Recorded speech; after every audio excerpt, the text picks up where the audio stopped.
Hello friends, എല്ലാവർക്കും സുഖമാണെന്ന് വിചാരിക്കുന്നു. പുതിയൊരു വീഡിയോയിലേക്ക് എല്ലാവർക്കും സ്വാഗതം. അപ്പോൾ കുറേ നാൾ കൂടിയാണല്ലോ നമ്മൾ കാണുന്നത് അല്ലേ. കുറേ പേര് ഡൗട്ട് ചോദിച്ച ഒരു ടോപ്പിക്കാണ് ഇന്നത്തെ നമ്മുടെ വീഡിയോ എന്ന് പറയുന്നത്. ഏറ്റവും നല്ല സൺസ്ക്രീൻ ഏതാണെന്നുള്ളത്. അപ്പോൾ ഏറ്റവും നല്ല സൺസ്ക്രീൻ ഇതാണെന്ന് പറഞ്ഞ് നമുക്കെടുത്ത് ടോപ്പിൽ കൊണ്ടുവയ്ക്കാൻ അങ്ങനെ പറ്റില്ല. അങ്ങനെ ഇപ്പോൾ നോക്കിയിട്ടുണ്ടെങ്കിൽ നല്ലത് കുറേ എണ്ണം തന്നെ കാണും കേട്ടോ. അപ്പോൾ അതിൽ ഞാൻ കുറേ നാൾ യൂസ് ചെയ്തിട്ട് എനിക്ക് കംഫർട്ടായിട്ട് തോന്നിയ എൻ്റെ സ്കിൻ ടൈപ്പ് ഞാൻ പറയാം. എൻ്റെ സെൻസിറ്റീവ് സ്കിന്നാണ്, പ്ലസ് ഓയിലി സ്കിന്നാണ് കേട്ടോ. അപ്പോൾ എൻ്റെ സ്കിന്നിന് ഒരുപ്പെട്ട സാധനങ്ങളൊന്നും പറ്റത്തില്ല. ഒരു വെയിൽ കൊണ്ടാൽ പോലും പെട്ടെന്ന് കരുവാളിച്ച് ആവുന്ന ഒരു സ്കിന്നാണ് എൻ്റേത്. പിന്നെ ഓയിലി സ്കിന്നാണ്. ചിലപ്പം ഒരുങ്ങി ഇറങ്ങിയാൽ പോലും ഇങ്ങനെ വേർത്തൊക്കെ വരും. ചിലപ്പോൾ മഴയാണെങ്കിൽ പോലും അങ്ങനെയാണ്.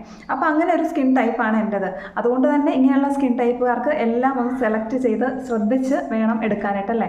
അപ്പോൾ അങ്ങനെ ഞാൻ ഒരുപാട് നാൾ പലതും മാറ്റി നോക്കി വന്നിട്ട് കിട്ടിയ ഒരു സൺസ്ക്രീനാണ് ഞാൻ ഇന്ന് പ്രസൻറ്റ് ചെയ്യാൻ പോകുന്നത് കേട്ടോ.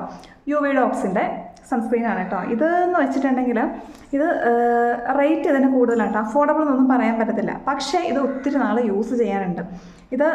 ഇതിൻ്റെ SPF കണ്ടന്റ് എന്ന് വെച്ചിട്ടുണ്ടെങ്കിൽ 50 ഉണ്ട് കേട്ടോ. PA++ broad spectrum, UVA, UVB ഇതൊക്കെയാണ് ഇതിൽ ഉള്ളത്. പിന്നെയെന്ന് വെച്ചിട്ടുണ്ടെങ്കിൽ ഇത് ജെൽ സൺസ്ക്രീനാണ്. ഞാൻ പറഞ്ഞല്ലോ, ഓയിലി സ്കിൻ ആയതുകൊണ്ട് തന്നെ ഓയിലി സ്കിൻ ആയിട്ടുള്ള ആൾക്കാർക്ക് ജെൽ ബേസ് ആയിട്ടുള്ള സൺസ്ക്രീൻ ആയിരിക്കും എപ്പോഴും നല്ലത്. സിലിക്കോൺ സൺസ്ക്രീൻ ജെല്ലാണ്. ഇത് ഫേസിലേക്ക് പെട്ടെന്ന് തന്നെ അബ്സോർവ് ചെയ്ത് പൊക്കോളും. അങ്ങനെ ഒരു ജെല്ലായതുകൊണ്ട് തന്നെ ഓയിൽ കണ്ടൻ്റ് ആയിട്ട് അങ്ങനെ ഫേസിൽ ഒട്ടിയിരിക്കും, അങ്ങനെയുള്ള പ്രശ്നങ്ങളൊന്നുമില്ല. അപ്പോൾ ഒരു പുറത്തേക്ക് പോകുമ്പോൾ ഞാനൊരു ഹാഫ് അവർ മുന്നേ തന്നെ ഇത് അപ്ലൈ ചെയ്യും. ഇത് അപ്ലൈ ചെയ്തിട്ട് കുറച്ച് നേരം സ്കിന്നിനെ അങ്ങനെ വിടും. എന്നിട്ടേ അടുത്തതായിട്ട് എന്തെങ്കിലും ഫേസിലേക്ക് അപ്ലൈ ചെയ്യാൻ പാടുള്ളൂ. അല്ലെങ്കിൽ പെട്ടെന്ന് ഇപ്പം നിങ്ങൾ മോയ്സ്ചറൈസർ യൂസ് ചെയ്തിട്ട് അതിൻ്റെ പുറമെ പെട്ടെന്ന് അടുത്ത് അപ്ലൈ ചെയ്തിട്ടുണ്ടെങ്കിൽ എല്ലാം കൂടി ആകെ മിക്സായി കുളവായി പോകും. അതുകൊണ്ട് ഏതിട്ടിട്ട് ചെറിയ ഗ്യാപ്പ് കൊടുക്കുക, എന്നിട്ട് അടുത്തത് അപ്ലൈ ചെയ്ത് കൊടുക്കുക. പിന്നെ ഇത് 75 ഗ്രാം ഉണ്ട് കേട്ടോ. സൺസ്ക്രീൻ അപ്ലൈ ചെയ്യുന്ന രീതിയൊക്കെ എല്ലാവർക്കും അറിയാലോ. പെട്ടെന്ന് തീരുമെന്ന് വെച്ചിട്ട് എല്ലാവരും ഇങ്ങനെ തൊട്ട് കുറേശ്ശെ വെച്ച് യൂസ് ചെയ്യുന്ന രീതികളൊക്കെ ഉണ്ട്. അങ്ങനെ വേണ്ട. സൺസ്ക്രീനൊക്കെ നന്നായിട്ട് ഫേസിൽ ഇട്ട് കൊടുക്കുക. നമുക്ക് കഴുത്തിൽ വേണമെങ്കിലും ഇട്ട് കൊടുക്കാം. അങ്ങനെ ചെയ്യുന്ന ആൾക്കാർ കേട്ടോ, കഴുത്തിൽ ഇട്ട് കൊടുക്കണം, അതാണ് നല്ലത്. ചിലവർക്കത് ഇഷ്ടമല്ല. പിന്നെ ഇത് ഓയിൽ ഫ്രീ ആണ്, മാറ്റ് ഫിനിഷാണ്, വാട്ടർ റെസിസ്റ്റൻ്റ് ആണ്, നോൺ കോമിഡോജനിക് ആണ്. ഇതൊക്കെ എന്താണെന്നുള്ളതൊക്കെ ഞാൻ ഇതിന് മുന്നേ കുറേ നാൾ മുന്നേ സൺസ്ക്രീൻ്റെ വീഡിയോസൊക്കെ ചെയ്തിട്ടുണ്ട്. അപ്പോൾ ഇത് ഞാനൊന്ന് ഓപ്പൺ ചെയ്ത് കാണിക്കാം കേട്ടോ. ഇത് റേറ്റ് കൂടുതലാണെന്നുണ്ടെങ്കിലും ഇതിൻ്റെ ക്വാണ്ടിറ്റി കൂടുതലുണ്ട്. ഒരു ലൈറ്റ് യെല്ലോ പോലെയൊക്കെ തോന്നും കണ്ടോ. യെല്ലോ എന്നല്ല, ലൈറ്റ് യെല്ലോ പോലെ തോന്നും കണ്ടോ. ഇങ്ങനെ ഇട്ട് കൊടുത്താൽ ഇതുണ്ട്, പെട്ടെന്ന് തന്നെ അബ്സോർബ് ആവും. നമ്മുടെ സ്കിന്നിന് ഒരു ഗ്ലോ ഫിനിഷൊക്കെ കിട്ടും കേട്ടോ. ഇതുണ്ടോ കണ്ടോ. ഈ ഭാഗവും നോക്കിയാൽ ഒരു ഗ്ലോ, ഒരു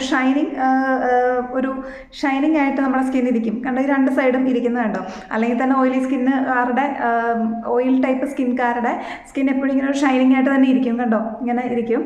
പക്ഷേ അല്ലെങ്കിലും ഈ ഒരു സൺസ്ക്രീൻ ഇട്ട് കഴിയുമ്പോഴത്തേക്കും നമ്മുടെ സ്കിന്നിൽ ഒരു ഷൈനിങ് ഫീല് സ്കിന്നിന് വരുന്നുണ്ട്.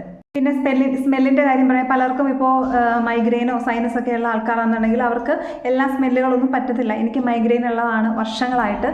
അപ്പോൾ എനിക്ക് എല്ലാ സ്മെല്ലുകളും പറ്റത്തുമില്ല. പക്ഷേ ഇതിൻ്റെ സ്മെല്ല് അങ്ങനെ ബുദ്ധിമുട്ടിക്കുന്ന സ്മെല്ലേ അല്ല. അങ്ങനെ വലിയ സ്മെല്ലുണ്ടെന്ന് പറയാൻ പോലും ഇല്ല. എല്ലാം കൊണ്ടും ഓക്കെ ആയിട്ടുള്ളൊരു സൺസ്ക്രീനാണ്. ഇത് ഒത്തിരി നാളായി ഞാൻ വാങ്ങിച്ചിട്ട്. ഇപ്പോൾ തന്നെ ഒരു 2 months ആയിട്ടുണ്ട് കേട്ടോ. എന്നിട്ട് ഇത്ര ആയിട്ടേ ഉള്ളൂ. അപ്പോൾ ഞാൻ പുറത്തവിടെ പോയാലും യൂസ് ചെയ്യും. മഴയാണെന്നുണ്ടെങ്കിലും വെയിലാണെന്നുണ്ടെങ്കിലും സൺസ്ക്രീൻ ഉറപ്പായിട്ട് ഇടണം. പിന്നെ ഡയറക്റ്റ്ലി ഞാൻ സൺസ്ക്രീൻ എൻ്റെ ഫേസിലേക്ക് ഇടാറില്ല. ഫസ്റ്റ് സിറം അപ്ലൈ ചെയ്യും, എന്നിട്ടായിരിക്കും സൺസ്ക്രീൻ ഇട്ട് കൊടുക്കുന്നത്. ഇനി ചിലവർ ഉണ്ട് സിറം യൂസ് ചെയ്യും, പിന്നെ മോയ്സ്ചറൈസർ ഇടും, എന്നിട്ട് സൺസ്ക്രീൻ ഇടും. അങ്ങനെയുള്ള ആൾക്കാരും ഉണ്ട്. അത് നിങ്ങളുടെ രീതികളാണ്. പക്ഷേ സൺസ്ക്രീൻ ഡയറക്റ്റ്ലി സ്കിന്നിലേക്ക് അപ്ലൈ ചെയ്ത് കൊടുക്കാതെ ഒരു സിറം ഇട്ടിട്ട് അതിൻ്റെ മുകളിലേക്ക് സൺസ്ക്രീൻ ഇട്ട് കൊടുക്കുന്നതായിരിക്കും എപ്പോഴും നല്ലത്. കാരണം ചിലവർക്ക് SPF കണ്ടന്റ് കൂടുതലുള്ള സൺസ്ക്രീൻ ഡയറക്റ്റ്ലി സ്കിന്നിലേക്ക് ഇട്ട് കൊടുത്തിട്ടുണ്ടെങ്കിൽ കരുവാളിപ്പ് ഉണ്ടാവാറുണ്ട്. എനിക്കങ്ങനെ ഉണ്ടാവാറുണ്ട്. അതുകൊണ്ട് ഞാൻ ഡയറക്റ്റായിട്ട് ഒരു സൺസ്ക്രീനും ഫേസിലേക്ക് ഇട്ട് കൊടുക്കാറില്ല. മേ ബി എൻ്റെ സ്കിൻ ഞാൻ പറഞ്ഞല്ലോ സെൻസിറ്റീവ് ഒക്കെ ആയതുകൊണ്ടായിരിക്കാം എനിക്കങ്ങനെ ഡയറക്റ്റ് ഇട്ട് കൊടുക്കുമ്പോൾ ഒരു കരുവാളിപ്പൊക്കെ വരുന്നത്. അതുകൊണ്ട് തന്നെ ഫസ്റ്റ് സിറം ഇട്ടിട്ടാണ് എപ്പോഴും സൺസ്ക്രീൻ ഇടുന്നത്. ഇതൊന്നും അല്ലെങ്കിലും നമ്മുടെ സ്കിന്നിൽ ഡെയിലി സിറം അപ്ലൈ ചെയ്ത് കൊടുക്കുന്നത് നമ്മുടെ സ്കിന്നിൻ്റെ റിങ്കിൾസ് മാറ്റാനും ഒരു ഫ്രഷ് ലുക്ക് തരാനും പിന്നെ ആൻറ്റി ഏജിങ്ങിനും ഒക്കെ നല്ലതാണ്. സ്കിൻ ടോൺ ഇമ്പ്രൂവ് ചെയ്യണമെന്നുണ്ടെങ്കിൽ അത് റിലേറ്റഡ് ആയിട്ടുള്ള സിറം തന്നെ നമ്മൾ പർച്ചേസ് ചെയ്യുക. അല്ലാത്ത സിറമൊക്കെ ആണെന്നുണ്ടെങ്കിൽ നമ്മുടെ റിങ്കിൾസിനെ ക്ലിയർ ചെയ്യാനായിട്ടും ആൻറ്റി ഏജിങ്ങിനൊക്കെ വളരെ നല്ലതാണ് കേട്ടോ. അതുകൊണ്ട് എപ്പോഴും ഒരു സിറം നമ്മളെ സ്കിൻ കെയറിൽ വെക്കുന്നത് വളരെ നന്നായിരിക്കും. അപ്പോൾ ഈ ഒരു യുവിഡോക്സിൻ്റെ സൺസ്ക്രീൻ നല്ലതാണ്. പിന്നെ സ്കിൻ ടൈപ്പ് നോക്കിയെടുക്കുക. എനിക്ക് പറ്റുന്ന സൺസ്ക്രീൻ ആയിരിക്കണമെന്നില്ല. ഈ സൺസ്ക്രീൻ എന്നല്ല, ഏത് പ്രൊഡക്റ്റും എനിക്ക് പറ്റുന്നതായിരിക്കത്തില്ല മറ്റുള്ളവർക്ക്. എല്ലാവരുടെയും ഡിഫറെൻ്റ് ആണല്ലേ. സ്കിൻ ടൈപ്പ്, സ്കിന്നാണെങ്കിലും ഹെയർ ആണെങ്കിലും എല്ലാം ഭയങ്കര ഡിഫറെൻറ്റാണ്. അതുകൊണ്ട് ഓരോരുത്തർക്കും സ്യൂട്ട് ആവുന്ന സാധനങ്ങളൊക്കെ ഡിഫറെൻ്റ് ആയിരിക്കും. അതുകൊണ്ട് അവനവൻ്റെ സ്കിൻ ടൈപ്പ് നോക്കി തിരഞ്ഞെടുക്കുക. പക്ഷേ ഈ ഒരു സംഭവം അടിപൊളിയാണ്. അപ്പോൾ പിന്നെ ഇതിലെ കണ്ടൻസ് ഒക്കെ നോക്കുക. നിങ്ങളുടെ സ്കിന്നിന് പറ്റുന്നതാണോ, നിങ്ങൾക്ക് ഓക്കെ ആണോ എന്നുള്ളതൊക്കെ നോക്കിയിട്ട് മാത്രം സെലക്ട് ചെയ്താൽ മതി. പിന്നെ പ്രഗ്നൻ്റ് ആയിട്ടുള്ളവരൊക്കെ ചോദിക്കാറുണ്ട്. പ്രഗ്നൻ്റ് ആയിട്ടുള്ളവർക്ക് അവരുടെ ഡോക്ടറെ കണ്ടിട്ട് ചോദിക്കാവുന്നതാണ് കേട്ടോ. ഞാൻ അങ്ങനെ ചെയ്തിട്ടുണ്ടായിരുന്നത്. നമുക്ക് സ്കിൻ കെയർ ആ സമയത്ത് ചെയ്യണമെന്ന് ആഗ്രഹമുള്ള ആൾക്കാരൊക്കെ ഉണ്ടാവും. അപ്പോൾ സൺസ്ക്രീൻ ഒരുപാട് ക്രീമുകളിലേക്കോ അതിലൊന്നും പോകണ്ട. പ്രഗ്നൻസി ടൈമിൽ വളരെ മിനിമലായിട്ട് സ്കിൻ കെയർ ചെയ്ത് വെച്ചാൽ മതി.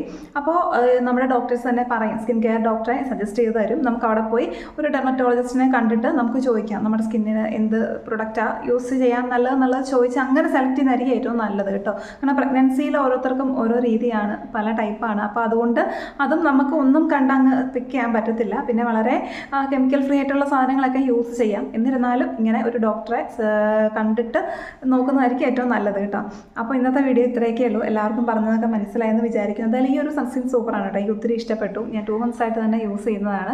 അപ്പോൾ വേറെ എന്തെങ്കിലും ഡൗട്ടൊക്കെ ഉണ്ടെങ്കിൽ നിങ്ങൾക്ക് കമൻറ്റ് ചെയ്യാവുന്നതാണ്. നമുക്ക് വേറൊരു വീഡിയോയിലൂടെ വീണ്ടും കാണാം. ബൈ.